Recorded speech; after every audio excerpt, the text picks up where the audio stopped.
Hello everyone, welcome back to the channel. इस video lecture की series में हम बायोलॉजी के जितने भी एमसीक्यूज पॉसिबल हैं from all the chapters of 11th and 12th जो कि नीट पर्सपेक्टिव से इम्पॉर्टेंट है वो सॉल्व करेंगे। तो एमसीक्यू सॉल्व करने से आपकी एक एडवांटेज ये रहती है कि आपको उन चीज़ों की बेटर रिटेंशन रहती है।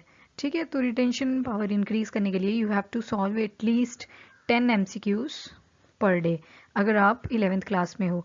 बट अगर if you are in 2021 batch और आपका नीट एग्ज़ाम अभी होगा तो it become important to solve all the MCQs.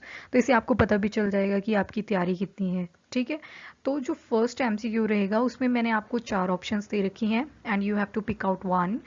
Video को पॉज करते रहना है बीच बीच में and then you have to opt your answer. तो your first question is kelps are. तो यहाँ पे एक टर्म पूछी है आपसे दैट इज कैल्प्स। तो ये बेसिकली कैल्प्स होते क्या हैं? तो आपने यूनिट 1 अगर ठीक से पढ़ा है 11th क्लास का तो you can easily answer it. So your options are whether it is marine algae, fresh water algae, amphibious plants और टेरेस्ट्रियल प्लांट। आराम से वीडियो को पॉज करें and then you have to answer. और मैं picture भी दिखा दूंगी आपको सो दैट आपको ये काफ़ी टाइम तक याद रहे। So accurate answer is this is marine algae. ठीक है, this is your marine algae and this appears in this way. ठीक है, इसको मरीन एल्गी भी बोलते हैं, इसको ब्राउन एल्गी भी बोलते हैं और ये काफ़ी इसकी जो लेंथ होती है वो काफ़ी ज़्यादा होती है इन द फीट्स में होती है, 6 फीट तक ये ग्रो कर सकते हैं। ठीक है, this is all about the केल्प्स।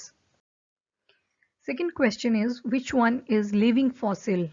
Fossil भी है और अभी तक लिविंग भी है। So your options are Cycas, Pinus, Metasequoia, Selaginella. So you have to opt out which one is living fossil. Video को पॉज करो और देन आंसर करो। I am showing you answer now. So answer is cycas. Cycas आपने देखा भी होता है कि जो भी हमारे ऑर्नामेंटल प्लांट्स होते हैं ना कुछ इस तरह से दिखते हैं, आपको पार्क्स वगैरह में दिख जाएगा, कईयों ने अपने घरों में भी लगाया होता है। सो this is how cycas appear. और पाइनस भी काफ़ी सुंदर होता है बट इसकी जो लेंथ होती है दैट इज इन फीट। जो साइकस होते हैं ये स्टेम जो होती है कईयों में होती है, कईयों का ये ग्राउंड से ओरिजिनेट होता है directly. So this is your cycas. Ornamental है बेसिकली एंड लिविंग फॉसिल है। ठीक है, that is your cycas. Now this is your third question. Cup-like structure formed by adnation of sepal, petal and stamen. So जब ये sepal आपकी petal and stamen आपस में जुड़ जाते हैं तो उससे क्या structure बनता है? You have to give the accurate term for that thing. ठीक है, तो अगर आपने यूनिट 2 ठीक से पढ़ा है ऑफ 11th क्लास तो आप इसका इजीली आंसर कर सकते हो। वीडियो को पॉज करो and then you have to answer out. So accurate answer is C, that is hypanthium. So हम अब पिक्चर में भी इसको देख लेते हैं how it appears. So this is your hypanthium. This is let me change the colour of pen. This is your hypanthium. All right, so as you can see in the picture, these green one are your sepals and this is the colored part which is petal and this is your stamen. These are your stamen is basically a male part. All right, so when they combine together, this leads to the formation of hypanthium. Then your fourth question is, in tomato and lemon, the placentation is, so placentation बतानी है आपको किस type की placentation होती है उस time. So options are, so D is your accurate answer, that is the exile. Alright, so आप इसको पिक्चर में भी देख लो एक बार. So this is how exile presentation seems. अगर आप टमाटो को इस तरह से, आपका टमाटो है, इसको अगर आप हॉरिजॉन्टली कट करते हो तो you can see this diagram. ठीक है, ये एक्यूरेट ऐसे ही दिखता है लेमन में भी टमाटो में भी. And this is your marginal, this is parietal, this is basal and the last one is superficial. So बाकी शेप्स भी आपको पता होनी चाहिए बट मैंने टमाटो और लेमन का पूछा है तो this is your accurate answer, that is the exile. So accurate answer is D. Now this is your fifth question which is based on assertion and reason. So vascular cambium is considered as lateral, उसको lateral बोला जाता है and reason इसके लिए दिया गया है कि it gives rise to the lateral shoots, कि ये lateral shoot को originate करता है. तो you have to pick out the right answer whether A and R are true or R is correct explanation of A, second, third and the fourth. You have to pick out the right one. Video को pause करो and then statements को understand करो, उसके बाद answer करना है. So A statement is true, this is your A statement, this is true and R that is the reason. ये false है, ठीक है। This doesn't lead to the formation of little shoots. तो ये बहुत ही बड़ा टॉपिक है, सो मैंने इसमें कोई पिक्चर ऐड नहीं करी थी। Then comes to the sixth question, Casparian thickenings in cells of. तो कौन से पार्ट में कैस्पेरियन थिकनिंग्स जो है वो प्रेजेंट होती हैं, ठीक है। एक स्ट्रिप की तरह पार्ट होता है सेल के अंदर, तो किस में प्रेजेंट होती है। सो अगर आपने स्टेम और रूट के स्ट्रक्चर ठीक से पढ़े हैं तो you can answer out these easily. So your accurate option is D, endodermis of root. So this is how it appear. This is your Casparian strip. और ये होता किसमें है, रूट में, ठीक है। शूट में नहीं है, रूट में है, ठीक है। स्टेम में नहीं होता, root is the accurate answer. तो मैंने ऑप्शन तो दोनों ही सेम डाली थी, बस यहाँ पे चेंज करा था, stem and root. So your accurate answer is endodermis of root. Seventh is jute fibres deteriorate because they have. तो डिटीरिएट का मतलब डिग्रेड कर जाते हैं, तो क्यों करते हैं, ऐसी क्या चीज़ उसमें प्रेजेंट होती है कि उसकी वजह से ये डिग्रेड कर जाते हैं। So these are your 4 options. Video को पॉज करें and then you have to answer out.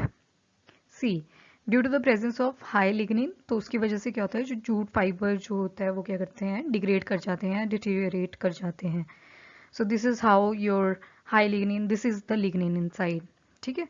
ये आपकी एक प्रॉपर स्टेम दिखाई है, फिर उसके अंदर कैम्बियम वाला पोर्शन सारा फ्लोएम जाइलम दिखाया हुआ है, फिर उसके अंदर जाके लिग्निन प्रेजेंट होता है, हाउ इट अपीयर्स, ठीक है।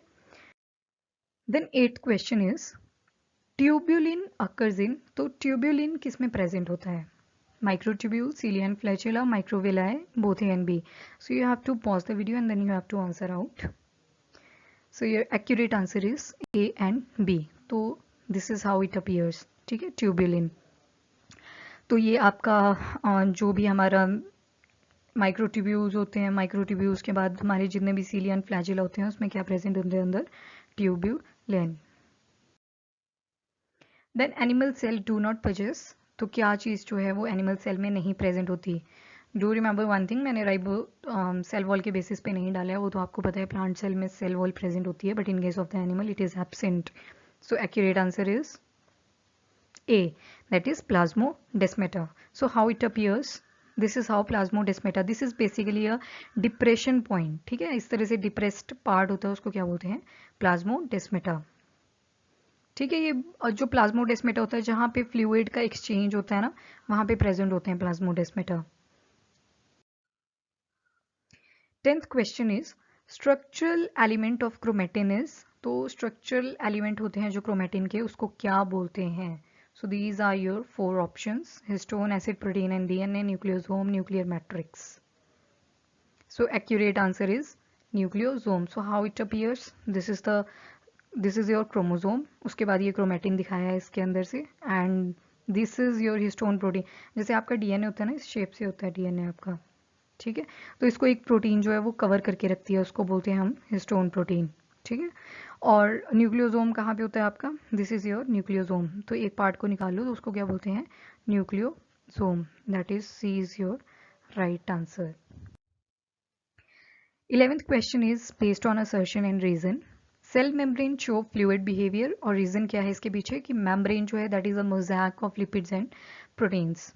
वीडियो को पॉज करो, देन स्टेटमेंट को आराम से पढ़ो। आई होप आपने वीडियो पॉज करा होगा। So accurate answer is 1, that is both are correct statement and reason is right for the assertion. Who is father of ATP cycle? So again जितने भी scientist के नेम्स होते हैं they are very important. So A, B, C, D are your options. Video को pause करो, then you have to memorize that who is the father of ATP cycle. Answer is A, ठीक है, Fritz Lipman. और इनको Nobel prize कब मिला था, 1953। कई बार ईयर भी पूछ लेते हैं, किसी का नोबेल प्राइज है, जैसे डीएनए का वॉटसन का था तो उनका नोबेल प्राइज किस ईयर में था, वो भी इंपॉर्टेंट हो जाती है चीज़। तो वैसे ही फादर ऑफ एटीपी साइकिल कौन है, फ्रिट्ज लिपमैन। और कब इनको नोबेल प्राइज मिला था, in 1953। So he was Fritz Lipmann, father of ATP cycle. जितने भी साइंटिस्ट के नेम होते हैं इनको बार बार लिखो एंड ये आपके दिमाग में बैठ जाएंगे। 13th question is important site for the formation of glycoproteins and glycolipid is। तो कहाँ पे glycoproteins और glycolipids बनते हैं। So these are your 4 options, you have to pick out the right one. So your right answer is B, Golgi apparatus. So this is your cell structure, this is your nucleus, these are your mitochondria. So here are your Golgi apparatus, these structures. Alright, so this is Golgi apparatus. Now your 14th question is chromosome become visible during, तो कौन सी stage में chromosome आपको clearly दिखते हैं? तो cell division वाला chapter अगर ठीक से पढ़ा है तो आप इसको इजीली आंसर कर दोगे. Accurate answer is A, that is लैप्टोटीन. So this is how these appear. ठीक है, तो लैप्टोटीन स्टेज में इस तरह से क्रोमोसोम आपको दिखेंगे. देन जाइगोटीन में इस तरह से, पैक्टिटीन में देखो ये क्रॉसिंग ओवर टाइप हो रही है, डिप्लोटीन में भी, देन डाइगनेसिस में इंटरचेंज हो गया. तो these all are the processes. So chromosome किस स्टेज में दिखते हैं ठीक से, तो that is your leptotene. 15th question is ingredients used for preserving food. Stuff is, तो कौन सा यूज होता है ये आपको पता ही होगा. So answer is T. Vinegar भी यूज़ कर लेते हैं, सॉल्ट एंड शुगर भी यूज़ कर लेते हैं, एंड शुगर एंड विनेगर भी यूज़ कर लेते हैं. तो this is all about the MCQs. And ये मैंने 15 ही क्वेश्चन डाले हैं इस वीडियो के अंदर. तो जब भी आप इनको करो ना, मतलब एक बार वीडियो लेक्चर देख लो, तो शॉर्टकट में आपको क्या करना है, ये नोट डाउन भी कर लेने हैं. ठीक है, शॉर्टकट में बिल्कुल नोट कर लो अपनी नोटबुक में. तो इससे क्या होता है, और दिन में 2 बार पढ़ना है सिर्फ. ठीक है, एक बार जब आपने वीडियो लेक्चर देखा उसके बाद नोट डाउन कर लिए, एंड देन नेक्स्ट मॉर्निंग इसको एक बार रिवाइज कर लो, तो ये आपके दिमाग में हमेशा के लिए बैठे रहेंगे. सो अगले वीडियो लेक्चर में दोबारा मिलते हैं. 15 ही क्वेश्चन होंगे. फिर जब 10 वीडियोस हो जाएंगे तो उसके बाद मैं 20 क्वेश्चन की सीरीज बनाऊंगी. देन 20 के बाद 30 पे चलेंगे. तो इस तरह से हम जितने पॉसिबल होंगे उतने एमसीक्यूज करेंगे. ठीक है, till then take care, bye bye, thank you.